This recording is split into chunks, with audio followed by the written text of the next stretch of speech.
I think when this horror in Gaza is over, this destruction, this slaughter, starvation, which so many human rights organizations and legal scholars now call genocide, when it's over, there's going to have to be a reckoning in the United States, not just in the US government providing the weapons and diplomatic support, but a kind of broader cultural reckoning, because there's so many institutions that I think are culpable in this that will need to look themselves in the mirror. And one of them is the US mainstream media, because even now, even after almost 2 years into this, it's still so easy for people who support unconditional support of what Israel's doing to go on the US media and say things that are probably obviously untrue and not be challenged on these things, right? And so one example is from last week with the ADL, Anti-Defamation League head Jonathan Greenblatt goes on a show called Squawk Box on CNBC and just says one thing after another that are just obviously untrue, right? That he says that they murdered over 1,000 people, Israeli Jews. Greenblatt never mentions that at least 3 times as many Palestinians were murdered, right? So these are really, I think, blatant dishonesties by omission. But then the last part is that these people were murdered simply because they were Jewish. I don't think there's a single scholar who has genuine academic credentials, who studied the Second Intifada, including in Israel, who, or in Jewish scholars in the United States, who believe that, right?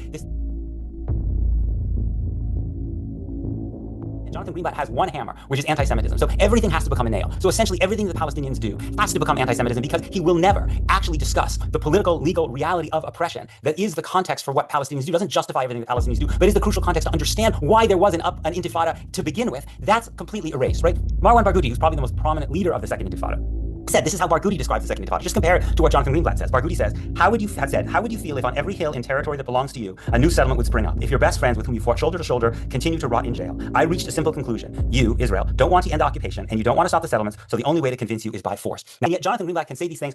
He's not challenged. And then one of the interviewers, to their credit, when Jonathan Greenblatt is basically saying that he's positing himself as the arbiter of how Jews feel about Zohar Mamdani, because evidently someone made Jonathan Greenblatt Pope. I wasn't around for that election, but evidently we made Jonathan Greenblatt our Pope. And this one interviewer, to her credit, on CNBC Squawkbacks, starts to quote polls to Jonathan Greenblatt. She quotes one poll suggesting that he won a third of the Jewish vote, which was a plurality in the primary, and a second one suggesting that among younger Jewish New Yorkers, I think under the age of 44, there was a poll that showed him with 67% of the vote. And what does Jonathan Greenblatt do, right? Pope Greenblatt says repeatedly, I don't believe those polls. I don't believe those polls.